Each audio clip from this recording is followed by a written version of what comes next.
In 1986, 3 teenage boys were throwing large rocks off of an overpass when they struck the car of 2 young women. The men rushed down to their car, found the girls uninjured, and offered to drive them to a payphone. But unfortunately, their true intentions were much more sinister. Although they did initially drive the women to a payphone, they never drove them back to their vehicle as they had promised.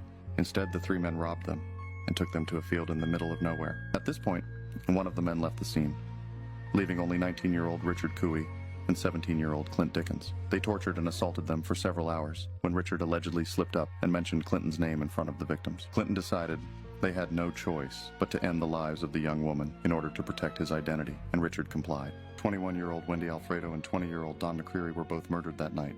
Fortunately, the 3 men were caught soon after. Richard Cooey was sentenced to death. However, Clint Dickens received only a life sentence since he was still 6 months away from being considered a legal adult.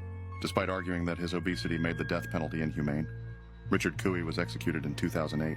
The 3rd man, Kenneth Hornitz Jr., was released on parole after 1 year. Dickens is still serving his sentence, but will be eligible for parole in a couple years.